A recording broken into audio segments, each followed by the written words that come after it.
listen, we already seen if humans are OP. Now we about to find out how we broke the game. The servers was not ready for us, all right? We like the FAMAS in Call of Duty Black Ops 2. Let's get it. So when the metal hit his mug, he just sunk in place. 100K Holla, chillin' Bahamas. Come home to your crib and throw in your mama. What is good, HollaSquad? We are the Litter Squad on the YouTube platform. Actually, that's what my shirt says. HollaSquad, the Litter Squad on the YouTube platform. It's crazy. It's backwards because I don't know why my camera does that. But anyway, we here.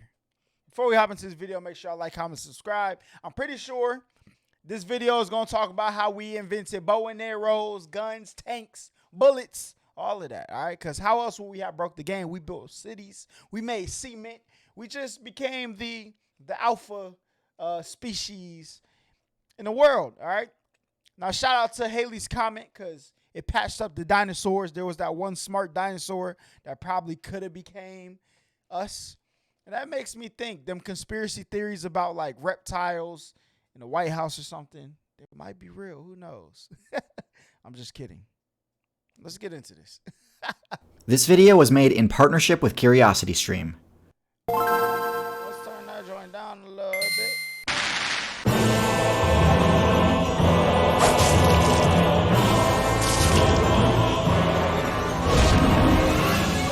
Taking that woolly mammoth down, boy. Oh, that's a woolly rhinoceros. That's different.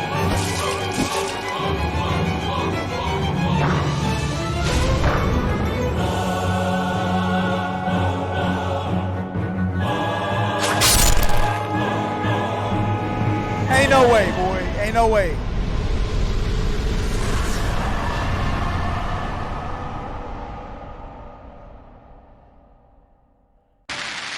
Humans are the current #1 build in the meta, Yes, but sir. they haven't always reigned supreme. In fact, at first they were one of the least powerful builds in the meta, and it took several buffs, refinements, and tweaks before the human became even remotely threatening within its home server of Africa. So today, we're going to break down all the different variations of the human build throughout the history of Outside and discuss their unique traits, stats, and abilities, with the hope of demonstrating why some of these skill tree choices worked, while others couldn't compete.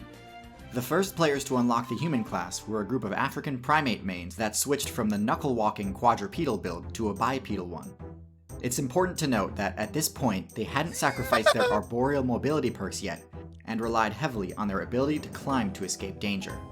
The top tiers at the time were all large terrestrial mammal builds far too strong for Australopithecus to challenge them, so their only option was to avoid them. It might seem counterintuitive to switch to a bipedal build when your playstyle is centered around the arboreal zone, but the reason this was so crucial was because it freed up their hands to be able to carry items back to their tree. This was— Oh my God, boy, get that Mozambique out of here. Listen, that's why we like TierZoo, you know what I'm saying? That was a very, very quality joke right there, ladies and gentlemen. Oh yeah, it has me turning the volume down. Listen. Was the first step crucial was because it freed up their hands to be able to carry items back to their tree. This was the first step towards refining the cooperative, loot-sharing playstyle that had made humans so dominant in the current meta. Now, you might be surprised to learn that the devs have nerfed humans in the past. The tree-dwelling strategy was seen as a cheap way to avoid dealing with other players, and so the devs decided to reduce the number and size of trees in the Africa server. What? This forced humans to ditch their arboreal strategy and spec into ground-based abilities. And for a while, humans got absolutely bodied by other players. Even with the ability to use items and create tools, the other builds in the region, like saber-tooths and giant hyenas, were far too strong for humans to deal with. They had to rely solely on the thieving skill to get by. But this disadvantage was slightly mitigated by their newfound ability to crack bone using tools, letting them scavenge for marrow after big cats had finished with a kill. Once humanity had scraped together enough evolution— Hold on. We used to eat the marrow out of— That's crazy. We done came a long way. points by scavenging, they finally got to level up some of their stats and give themselves the ability to survive by hunting rather than scavenging. They spec'd into longer legs and less body hair, allowing them to finally unlock one of the human's most powerful signature abilities, sweating. Yes, sir. Sweating allows the player to recharge their stamina even while moving, whereas other builds are forced to stop and use the pant ability to recharge stamina. That's so crazy, Ryan. They could justify putting all of their evolution points into mobility rather than power, because by this point they'd also leveled up their crafting enough to make spears, the staple best in slot two-handed weapon until the invention of gunpowder. Once the A sustainable source of meat is worth a lot more XP than fruit or scavenged marrow. So much so that this let humans finally start leveling up their intelligence to a truly staggering level, promoting both cooperation and innovation. But once again, nerfs. I couldn't even imagine eating raw meat. I mean, I think there's like an organ in our body we have that was to process raw meat, that our appendix, right? That's what your appendix was for. But now we don't even use it anymore. So, hey. Were on the way. Just before the Ice Age balance patch hit, a faction of the human player base migrated servers, establishing themselves in the Europe server. Most of the others stayed in Africa. The Ice Age patch hit, and it led to two very different changes in the two servers that the humans were playing on. In Europe, as you probably expect, the overworld temperature dropped and ice damage became a threat. The humans, as well as most of the other top players there, spec'd into bulkier builds that could survive the cold better. Okay. In short, the update didn't really affect them too badly. This group became known as the Neanderthal faction. The humans that remained in Africa, now known as the Sapiens faction, faced a much worse update. Ironically, during the Ice Age, Africa got hotter and drier. The large herbivores humans had such a good matchup against all left, and the human player base in Africa was reduced to the brink of extinction, with player counts below 10,000. They survived by leveling up their fishing skill, scavenging for shellfish and other low XP sources, as they too made their escape from Africa. That's lit. When they finally escaped Africa, they were finally back in a server that they could thrive in, but they had competition. Neanderthals had the highest stats of any human build in history. They had bigger brains, more girthy bodies, stronger muscles, just undeniably a more viable build compared to Sapiens. So by this point I'm guessing you're wondering, well, if Neanderthals were more powerful, why is it that eventually the Neanderthals lost the faction war to the Sapiens? Come here. It turns out that their physical superiority was actually their downfall.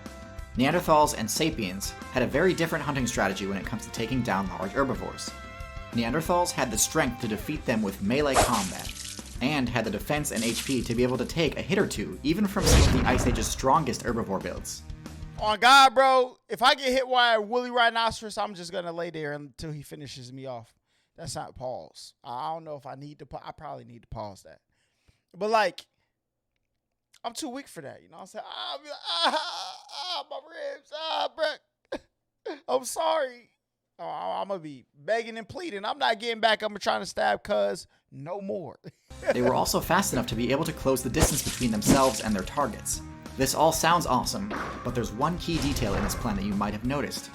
Since Neanderthals were fit enough to take on these herbivores face to face, they didn't have to invent ranged weapons.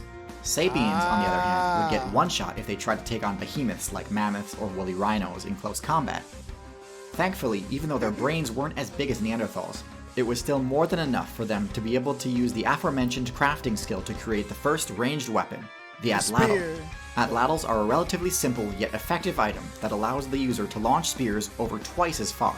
This was critical for the survival of Sapiens, as it allowed them to match the DPS of the Neanderthal, but also stay out of range of a potentially devastating counter attack. Sapiens also tended to have bigger party sizes. Neanderthals were less social and tended to stick to small, tight-knit groups, while Sapiens formed much larger communities that could control much larger territories. Eventually, even though Neanderthals were the better fighters, they were the ones failing to find enough XP to survive. And this is where their physical might became a huge detriment. The bigger you are, the more energy you need to survive. And so the Neanderthals' strong, powerful bodies eventually became unsustainable. Most of them were defeated in combat or starved, although a few did end up actually switching factions and joining with the Sapiens. But finally, after defeating their most dangerous opponent, humans were free to dominate the game as the new top tiers. They mastered several key advanced techniques such as agriculture, archery, and sailing, allowing them to push the meta far past what other builds ever thought possible.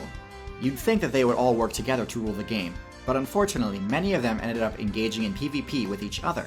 Facts. It kind of makes sense given that other... That's crazy. That is true. We have been playing PvP ever since. We still be playing PvE occasionally. You know what I'm saying? That's how we get our burgers and steak. Oh yes. Now, listen, I know there's probably gonna be some vegans about to write a essay dissertation down below. I've watched the other TierZoo videos. These animals are demons, just like us. All right. It's fair game. Players are hardly even a challenge, but nonetheless, infighting is their biggest weakness right now. Anyways, hopefully that gives you a better background on the history of the game's most overpowered build. I mean, I guess that makes... Hold on. Oh, by the way, I bet many of you noticed the incredible footage of ancient hominids that I used in this video. Yeah. This footage is from a brand new documentary called Out of the Cradle, which was animated by Square Enix, the mastermind... Square Enix, the mastermind... Listen, the mastermind behind the... Hold up. Never mind. It's on my other screen, bruh. I got the new Final Fantasy VII wallpaper. It's tough. It's behind the Final Fantasy and Dragon Quest video games. Come on now. It's available right now on CuriosityStream, a streaming service that has over 2,400 titles, including many of my personal all-time... All right, well, we'll get to that a little bit later. But humans have broke the game. Yes. We broke it. And we will never give up the throne. Well, probably. I just seen like on the news, they say like there's a meteor headed here that's going to hit in 300 years.